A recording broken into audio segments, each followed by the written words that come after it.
I'm this year's guest curator, so of the main program. So I look after the curation of the main group and solo exhibitions of Kraków Photomonth.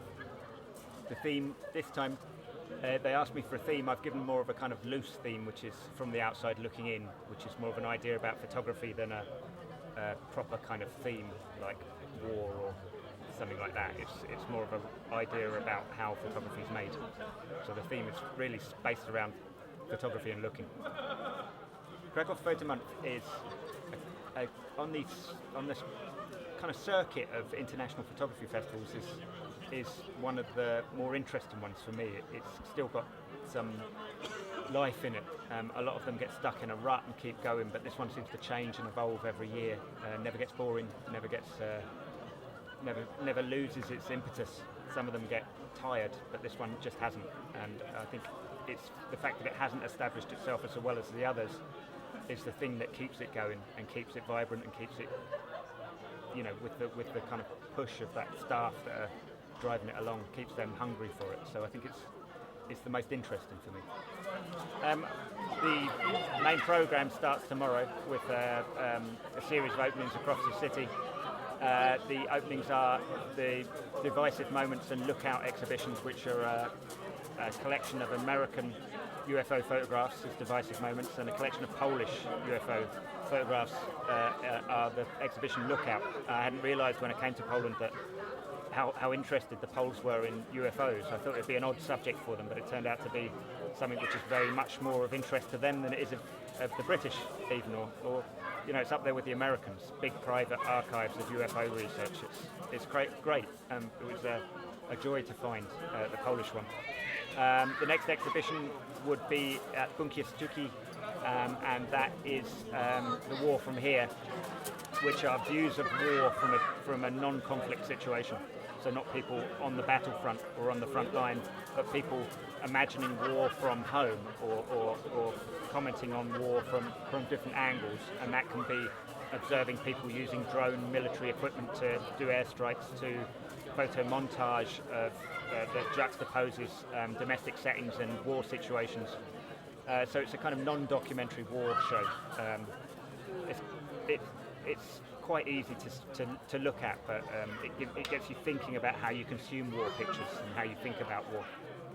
So there's also a show called We Also Dance, which is photographs and performance videos and artists' films of dance, and it's basically describing dance as a route to resistance or a route to social change, or a way to climb out of your social status into another, a kind of step ladder, an aspirational step ladder. So it's a show about what dance is in that way, and there are some amazing artists in there photographing things like Northern Soul dancing, through to ballet dancing in the northeast of England, in the quite poor part of England, up in Newcastle, and how that's seen as a way to better yourself socially, and all of those kinds of things in the show. So initially when you go in, it's about dance, and as you go through, you'll find it's about a lot more things, a lot more complex ideas than that.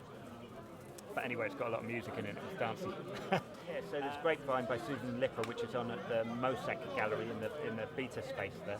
And that's a documentary of, series documentary photographs of small town America, a place called Grapevine, which she made in the late 80s and early 90s. And at first sight, it's conventional documentary, but then you discover that actually it's a collaboration between the photographer Susan Lipper and the community there, and they're really kind of parodying and making theatre about how they're viewed by the world as hicks and hillbillies.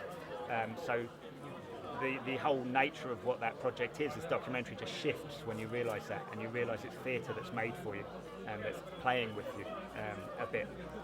Also in that space is a show called A New Archaeology for Liban and Plazo, which is a commission that Photomonth have done with Diana Lelinek, a young Polish artist, and she has photographed and found objects in the Liban quarry and the old Plazo concentration campsite and memorial up over there. And really that started with me looking over from the man-made mountain with the spiral path looking over from that into Liban Quarry and asking questions about it, and then going down there and finding the gravestone pathway, and then finding out that the gravestone pathway was actually the set of Schindler's List, and the history of that site becoming more and more complex and layered and odd. And I thought, well, I could go down there and pick things up and do something myself, and then I thought, well, this is really the job for a Polish person, not an English person, to discover their own history and root into their own history and do this. And also, she's a much better artist than me, so it made sense. But she's done an amazing thing, which is on at Mosack as well, in our e-gallery,